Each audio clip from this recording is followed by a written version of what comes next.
I'm back with another video, and today is the first video of my series, hopefully, on quantum field theory for the gifted amateur, problems and exercises. So today I'll be doing question 5.6. So it is use the Lagrangian L equals to this plus this minus this for the free particle of charge Q and mass m in an electromagnetic field to derive the Lorentz force and show that this. And they give us a small multivariate calculus hint over there. So let's go ahead and do it. So this is for 5.6 Lagrangian of an electromagnetic field. So we are given the Lagrangian L equals to minus mc squared over gamma, where gamma is the 1 over 1 minus 1 v squared. Okay, sorry if this is 1 minus v squared over c squared. And then we are adding q a dot v, so a and v are vectors, minus qv. So v is a scalar potential, a is the vector potential. So yeah, so okay, so how do we go about doing this? So we know that we ask first of all what are the degrees of freedom this particle has. So it has position x, y, z for the particle, and then it has velocities, and so these are the 6 coordinate systems. So if you apply Lagrange, if you apply Euler-Lagrange equations, we get this.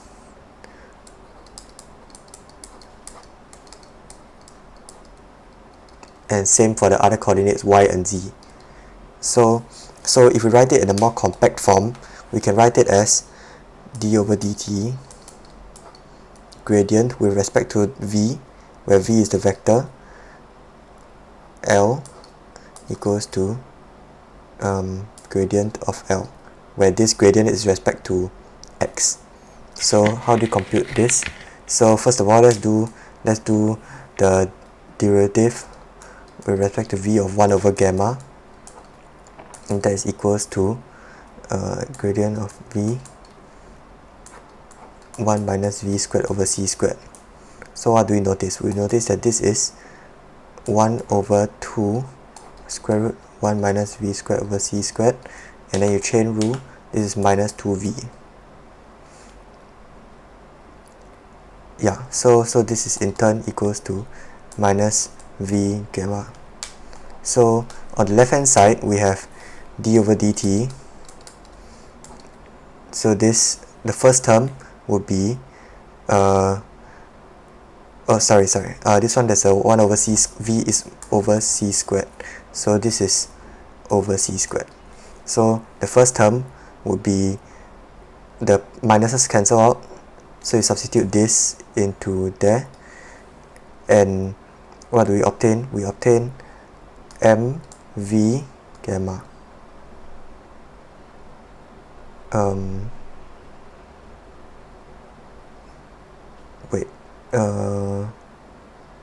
Yeah, that's correct, mv gamma. And then we have, now as the second term, gradient with respect to that, that's just plus qa. And then the third term, the v is a potential, it depends on coordinates x, y, z. So namely, a depends on the positions and v depends on the positions, so they have no velocity dependence, so the third term is just 0. And then what do we have on the right hand side? So this goes here, and then we're on the right hand side, we have the first term has no position dependence, so the gradient is 0. Second term, it does have a position dependence because a is position dependent, so we have q gradient of a dot v. And then the last term is minus q gradient of v. Then what do we have here? We have d over dt gamma mv plus q d over dt dA over dt, the total derivative, this is a total derivative, equals to q, and this is where we can apply the hint that they gave us. So gradient of a dot b is the huge mass over here consisting of 4 terms, so it will be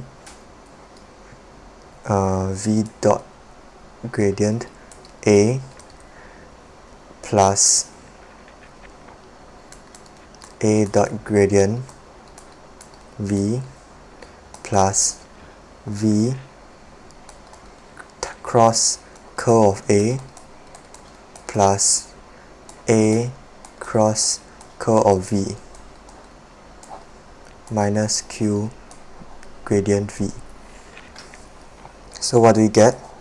On the left hand side, the first term we just leave it as such. The second term we note that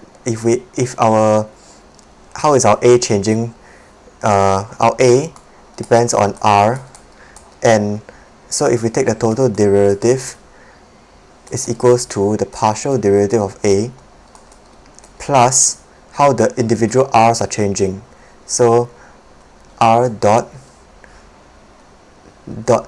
where this R derivative dot